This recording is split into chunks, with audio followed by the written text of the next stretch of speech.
Bonjour à tous, chers abonnés d'Omerta, chers abonnés de notre chaîne YouTube et également abonnés de l'application.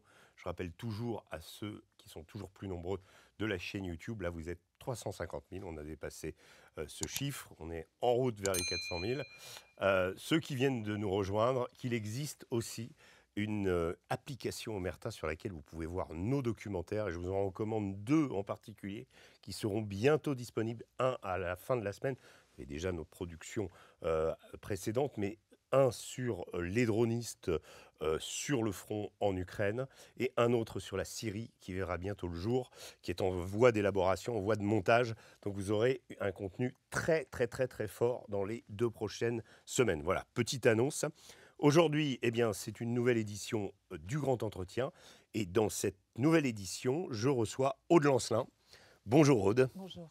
Alors Aude, c'est pas la première fois que vous veniez chez Omerta. On est ravis de vous recevoir à nouveau. Vous êtes ancienne rédactrice en chef du Nouvel Obs, de Marianne, et actuellement présidente du média QG. Voilà, et j'ai souhaité vous recevoir en ce jour un petit peu particulier, puisque bon, on arrive aujourd'hui à l'investiture de Donald Trump, une période un peu folle pour le monde, encore que si on prend les 6 derniers mois, quasiment toutes les semaines, il y a eu un événement incroyable qui a pu se produire. Je voulais vous demander en premier lieu si vous aimez les Village People. Vous savez, ce groupe des années 80, vous voyez ce que je veux dire? Vous aimez ou pas? Ils ont dansé pour Trump. Oui, est-ce que vous êtes réveillé cette nuit pour voir Trump? Je ne suis pas une grande fan des Village People, mais ce n'est pas politique. Hein. Ah, bon. Je n'apprécie pas plus Taylor Swift ou Beyoncé, les pom-pom girls démocrates. Hein. Non, vous êtes... mais là, en fait, les Village People, je crois qu'ils n'étaient même pas républicains, mais voyant le courant allant... ils ont, je crois, suivi. Et puis, surtout, Trump leur a donné une nouvelle vigueur. Je pense qu'en termes de vente... Depuis qu'il a fait sa fameuse danse comme ça, là, voilà, ce qui fait que ce geste-là, hein, il ne fait pas les lettres voilà, de YMCA. Mais en tout cas, ça leur a donné, je pense que ça leur a rapporté beaucoup d'argent. Voilà. Alors, plus sérieusement, je le disais, on est en train de changer d'air.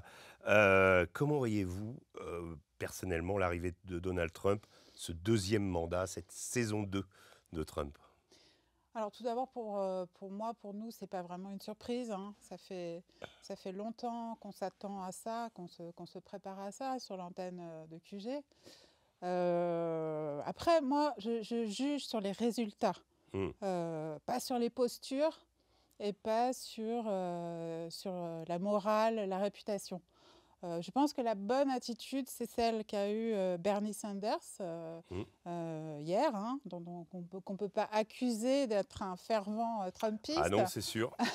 Voilà, qui a fait la campagne de Kamala Harris. C'est tous les deux New-Yorkais, voilà, c'est ça leur point commun. Non sans un certain masochisme, hein, parce que bon, ben voilà, entre Kamala Harris et Bernie Sanders, évidemment, il y a quand même une différence de niveau. Mais il dit à juste titre la chose suivante, il dit... Donald Trump a fait campagne sur une ligne populiste anti-establishment, de lutte contre la corruption, de lutte contre les ingérences internes d'agences opaques et une ligne pour la paix dans le monde. Et tant qu'il se tiendra à cette ligne-là, je le suivrai, je le soutiendrai. S'il s'en écarte, je le combattrai. Voilà, c'est ce que dit Bernie Sanders.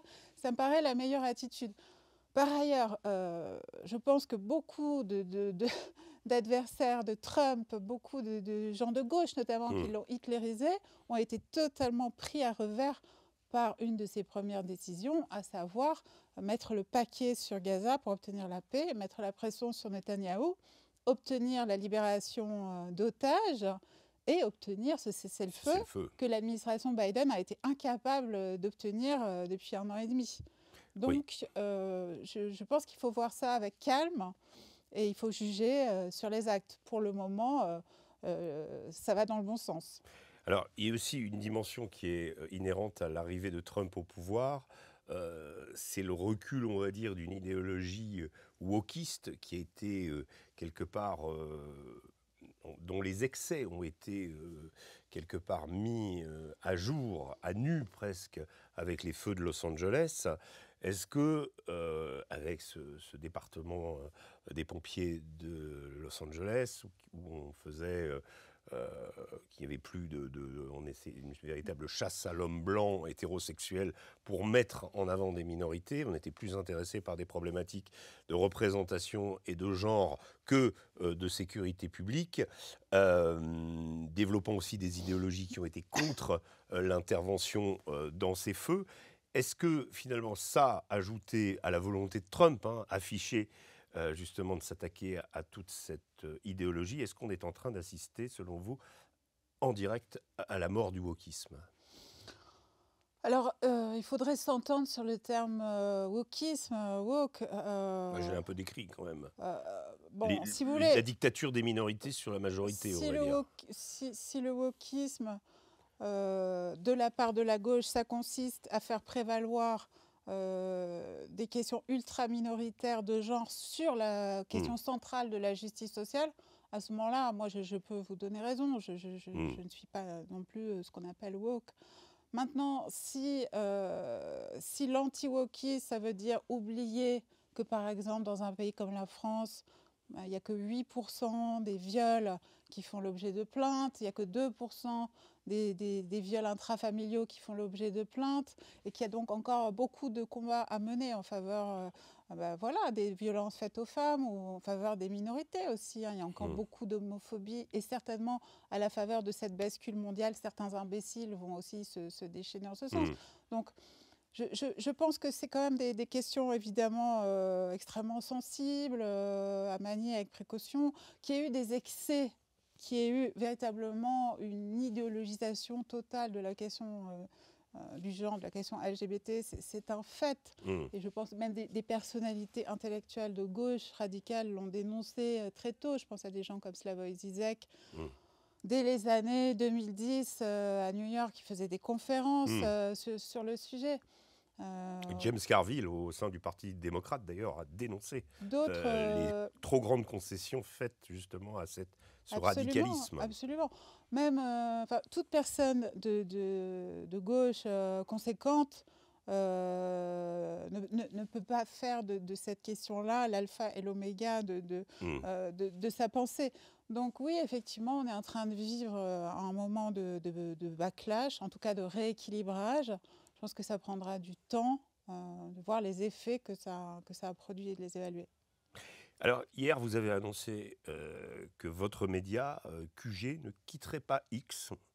Est-ce à dire que vous qui êtes de gauche, vous vous dissociez de la gauche? Parce que si j'ai bien compris, c'est toutes les personnalités de gauche ou presque qui projettent. Là, j'ai vu que Marine Tondelier avait décidé finalement de rester. Donc, bon. Alors, Marine Tondelier d'Europe Écologie Les Verts décide de rester, mais elle souhaite que le réseau X soit interdit dans l'Europe entière. Voilà.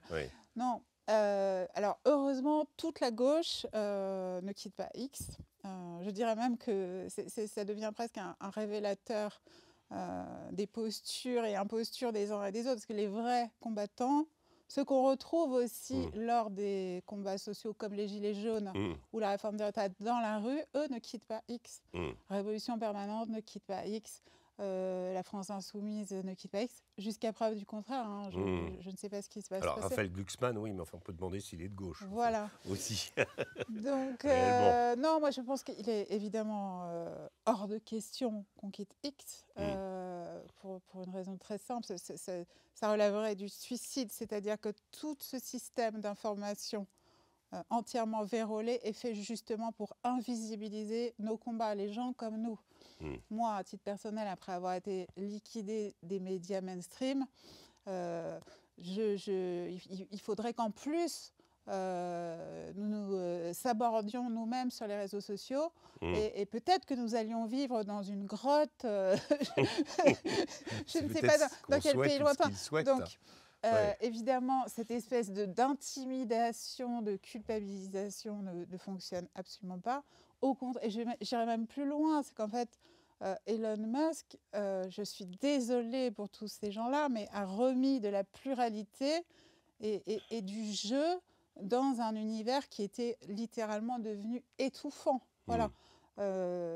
Par ailleurs, l'argumentation de tous ces gens qui quittent X ne tient pas, puisque on a vu Mark Zuckerberg en train de se rebrander en redneck, à chaîne en or, et de se... C'est un peu pousser les cheveux, mais c'est toujours le... de se prosterner, devant Donald Trump. Bon, alors évidemment, celui-ci, à une époque, quand il était très fâché contre lui, avait promis de le mettre en prison une fois revenu au pouvoir, etc. Donc, il y a un historique entre deux, mais... On a vu, c'est très intéressant, ce que le langage corporel de Zuckerberg, qui est quand même une des premières fortunes mondiales, nous révèle. Donc en fait, ce qui s'est passé, c'est que la modération de Facebook était assurée par des services de fact-checking qui ont énormément nui à des entités comme la nôtre, puisque à partir du moment, c'est-à-dire à partir de 2020-2021, quand Facebook a décidé de privilégier les contenus familiaux, privés, etc., au détriment de la politique, eh bien, des chaînes comme la nôtre avons vu, qui nous étions lancés dans le sillage des Gilets jaunes grâce à Facebook, avons vu nos audiences sur Facebook divisées par 10, voire par 20, au point même que nous avons cessé de diffuser sur Facebook. Entièrement. Sans en être informé, bien sûr, totalement. Sans que personne n'en soit informé. Tout ça dans l'opacité. Shadowban, comme on dit. Tout ça dans l'opacité la plus totale.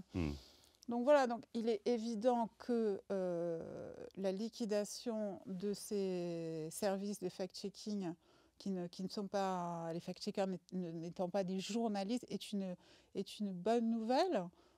Ces gens se sont comportés comme des trolls gouvernementaux. Ils ont agi comme une espèce d'inquisition ciblant toute personne n'étant pas sur l'agenda gouvernemental français, mais plus largement sur l'agenda états-unien, en réalité, l'agenda mondialiste. Et ils ont littéralement essayé de faire disparaître, voilà, quelles que soient les différences de nos positions respectives, ils ont essayé de nous faire disparaître, ils ont essayé de nous mettre des étiquettes infamantes aussi. Ils ont publié des prétendues enquêtes qui sont des ramassis de rumeurs pour justement nous rendre, comment dire, nous rendre infréquentables. Créer véritablement des fichiers quasiment de police de la pensée à partir de là pour que les journalistes des grands groupes, les journalistes mainstream, les journalistes du service public se disent « Ah mais non, on ne peut pas inviter une personne qui a été vue à côté d'une pancarte antisémite en telle année, blabla, on ne peut pas inviter une telle personne qui a croisé dans tel cocktail je ne sais quel disciple de Bachar el-Assad, etc. etc. » Donc le déshonneur par contamination, ils ont fait ça, ils se sont régalés avec ça littéralement pendant une décennie. Moi, je les ai affrontés, je les ai subis au moment de leur toute puissance, à peu près aux alentours de 2016. Création du Décodex, Libé des Intox, tous les services de fact-checking du service public. Tous ces gens-là expliquaient, c'est dire quand même le chemin parcouru. Tous ces gens-là expliquaient que le simple fait de pointer le rôle joué par les actionnaires de médias au sein des rédactions, ce qui est une évidence, quelqu'un qui avait travaillé comme vous dans un grand groupe, oui, tout à fait. C'est très bien que les actionnaires ne sont pas des philanthropes. Non, ils sont là pour voilà, cela neuneux ou un agent gouvernemental peut croire l'inverse. Et pourtant, c'est ça faisait partie des théories du complot. Moi, j'ai littéralement été harcelée en ligne par des personnages comme Samuel Laurent, Julien Pain, etc., parce que je pointais, voilà, je faisais tout l'historique et je montrais les chiffres de cette évidence. Donc, que ces gens-là sont en train de faire les frais de la bascule politique états-unienne est tout à fait réjouissant. Vous pensez qu'ils l'ont réalisé ou que c'est encore un peu tôt, que c'était la fin de leur époque? Moi, je pense qu'ils ont, ils ont très très peur.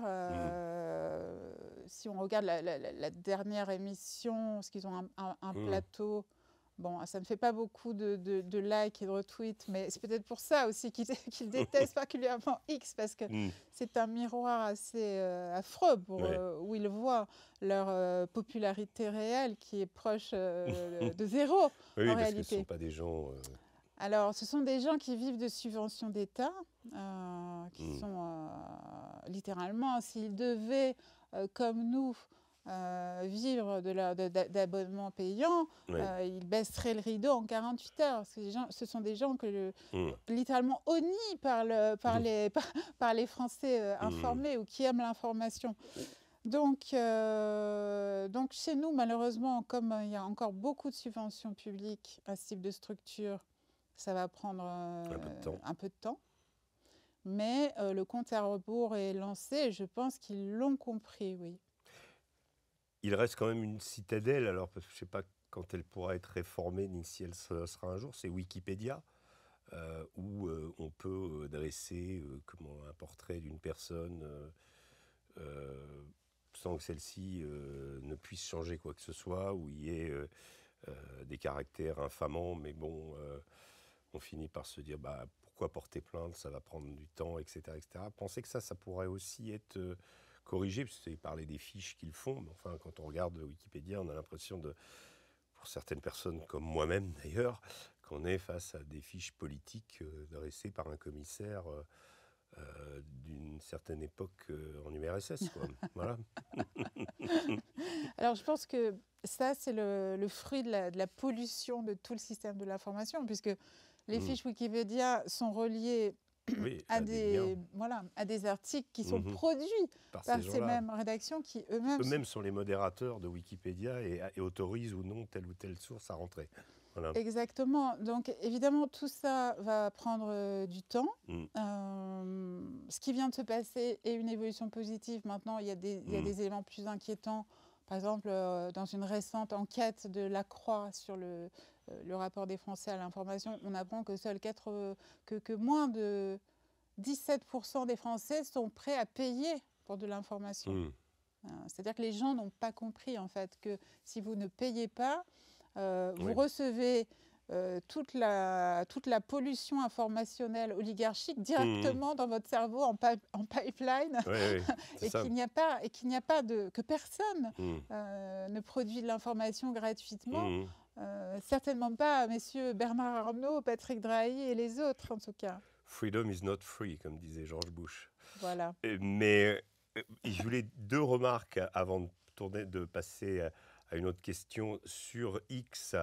Je réalisais il n'y a pas longtemps, enfin j'ai retrouvé quelques articles qui concernaient l'interdiction de X en Russie et de Facebook en Chine, qui à l'époque, et ça correspondait aussi au départ de Pavel Durov, fondateur de Telegram de Russie, chassé par Poutine parce qu'il ne voulait précisément pas donner les clés que visiblement il a donné à Macron. Donc il y a un peu une sorte d'inversion, mais quand vous entendez que la Russie condamne X et l'interdit à l'époque, dictature, etc., là on parle, et certains hommes politiques parlent d'interdire X au nom de la liberté. Je vais vous faire réagir là-dessus. Comment peut-on arriver dans un pays et dire oui, c'est une mesure dictatoriale, et d'un autre, on condamne X au nom de la liberté? Alors là, pour revenir à ce dont on parlait initialement, c'est la position d'Europe Écologie Les Verts, enfin de certains de ses membres, est une véritable catastrophe. Ça montre même, ça révèle quelque chose sur ce qui est devenu la gauche française. Hein. Si on veut être gentil, on dit qu'elle a seulement une fonction tribunicienne et que, ma foi, ils se cantonnent à des postures qui n'embrayent pas sur le réel. Mais si on veut être plus méchant, on est quasiment face à une opposition contrôlée qui est là pour amuser la galerie et certainement pas pour faire bouger les choses en fonction du peuple, puisque on voit bien que en quelque sorte, ils viennent apporter la dernière pièce pour verrouiller totalement le système d'information, que plus rien ne puisse circuler. Donc, c'est d'une gravité extraordinaire en réalité. Par ailleurs, puisqu'on parle des ingérences étrangères, bon, qui est quand même une des grandes obsessions hein, de ces officines de fact-checkers, d'anticomplotistes, etc., nous serions fondés, nous, à leur poser des questions sur les ingérences étrangères dont ils sont le véhicule. Pour parler d'un des plus célèbres d'entre eux, Julien Pan, il a travaillé à Reporters sans frontières, exactement à l'époque 2003-2004, jusqu'à l'arrivée de Sarkozy, où Reporters sans frontières, sous la direction de Robert Ménard, était extrêmement proche des agences américaines. Oui. Ce ne sont pas des complotistes et des platistes qui racontent ça, ce sont des gens aussi sérieux que Jean-Claude Guibaud, qui est un ancien éditeur du Seuil, qui est cofondateur avec Ménard de Reporters sans frontières, et qui disait qu'il y avait deux sujets dont on ne pouvait pas parler à Reporters sans frontières. C'était les ingérences américaines et c'était la critique des médias français et de toutes les tambouilles de Bernard-Henri Lévy et de tous les néoconservateurs locaux en chemise. Donc, bien sûr que ces gens... Ne m'incluez pas dedans. Tout dépend du nombre de boutons c'est vrai, ouverts. je suis relativement... Jusqu'ici, tout va bien. Je fais très attention. et ces gens, évidemment, sont rémunérés par l'État français, sont aussi...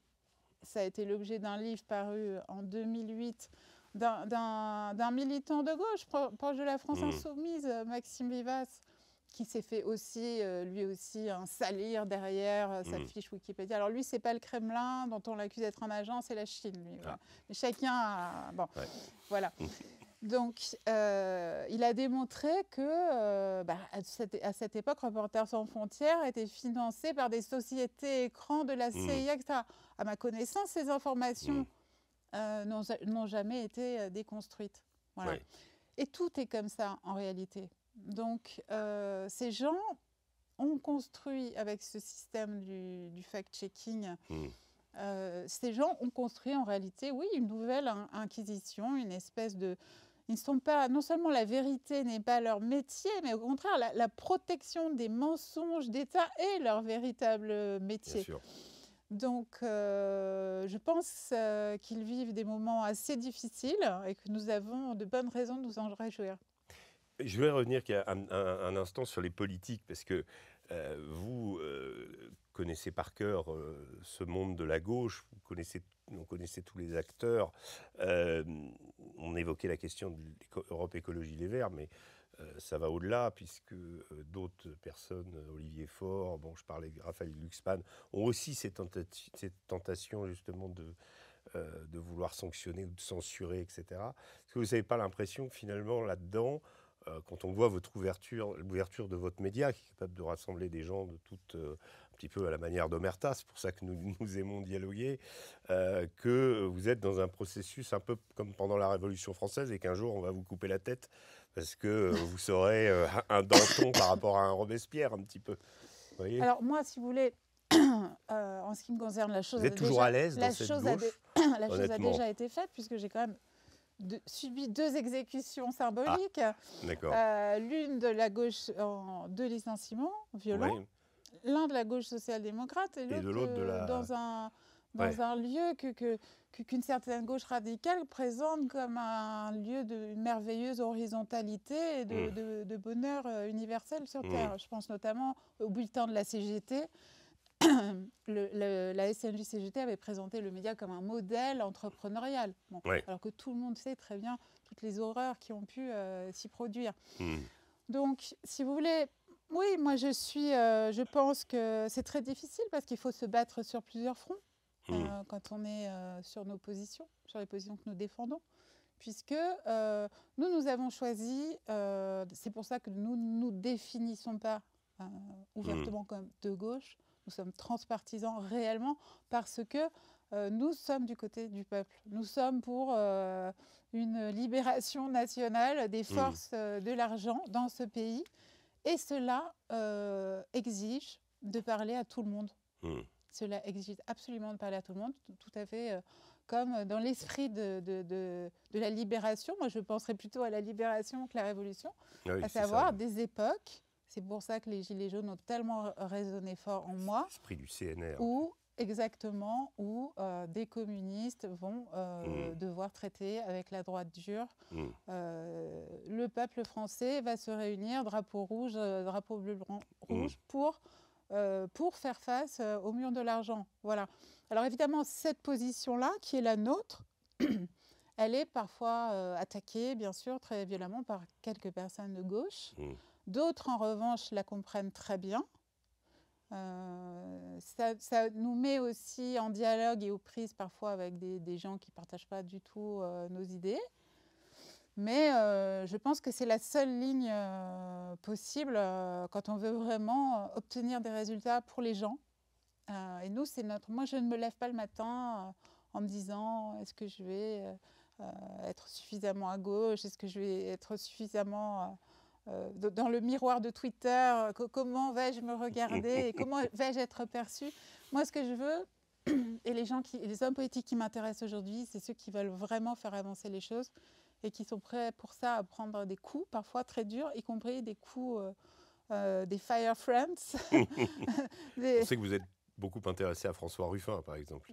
Alors, on peut dire effectivement que quelqu'un comme François Ruffin, quand on voit comment il a été traité à la fête de l'humanité l'été dernier, c'est-à-dire une espèce de crucifixion absolument odieuse. Ça rappelait les purges staliniennes, où la personne et doit faire son mea culpa, huée par la foule. Ou la révolution culturelle chinoise. On peut aimer ou ne pas aimer son style, peu importe. Il y a toutes sortes de critiques qu'on pourrait lui adresser, peu importe. Sa légitimité et sa sincérité, elles ne sont pas douteuses. Depuis la sortie du CFJ, contrairement à messieurs Julien Pain et compagnie qui sont allés se vendre au gouvernement et à des officines, il a créé lui-même un journal inconnu à Amiens, Fakir, au début des années 2000. Il a toujours été du côté des milieux populaires français. Il a toujours aimé son pays, il a toujours servi. Et ce qui s'est passé est inadmissible et dit énormément de choses sur les dérives de la gauche actuelle. Dernière question, vous l'avez déjà évoqué tout à l'heure, mais je voulais vous faire réagir encore plus là-dessus. Vous venez de remporter une grande bataille judiciaire justement contre votre ancien média, le média. Je crois que c'est une première, cette condamnation. Et comment ça s'est passé et racontez-nous un petit peu. Alors, disons que oui, alors moi, les juges, les 3 magistrats professionnels sont allés jusqu'à l'annulation du licenciement, ce qui est quelque chose de très rare. Déjà, c'était un jugement en appel. Donc, à 90%, les jugements d'appel reconduisent la première instance. Ça n'a pas été le cas. Et première décision qui était contre vous. Absolument, absolument. Un tribunal prud'homal paritaire avec une présidente CGT. Voilà, sans commentaire. Mais la justice française, la véritable justice française est passée derrière et a remis l'église au milieu du village. Donc c'est une grande satisfaction pour ce début d'année, j'imagine. Oui, c'est évidemment une très grande satisfaction. Je l'ai dit déjà tout à l'heure, le média est un lieu qui a été un lieu d'expérimentation d'un journalisme politique engagé dont on ne peut pas dire qu'il ait été une réussite. Si on prend la liste des personnes initiales que je voudrais saluer ici, dont certains sont... je pense à des gens comme Marc de Bonny, Reda Settar, des gens qui étaient parfois grands reporters au Figaro ou qui venaient du service public, ont démissionné de leur poste dans le sillage de la campagne de Jean-Luc Mélenchon, parfois politique. Et la façon dont tous nous avons été traités, c'est-à-dire salis, licenciés ou partis en rupture conventionnelle dans des conditions abominable. C'est Mélenchon qui fait ça? Non, c'est pas Mélenchon.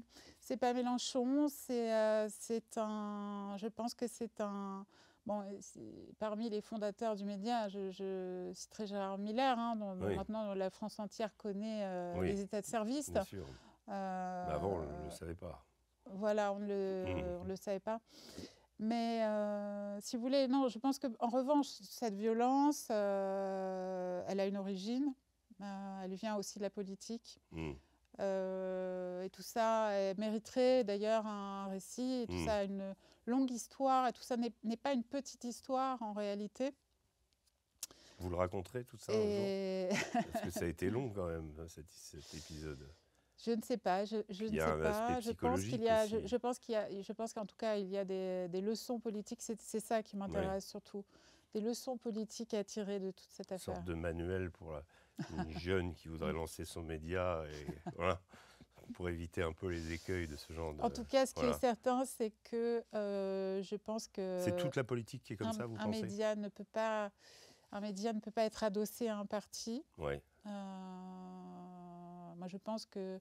bon, j'en avais l'intuition. Après, même la certitude, à vrai dire. Bon, après, je ne savais pas que ça irait aussi loin dans la dérive catastrophique.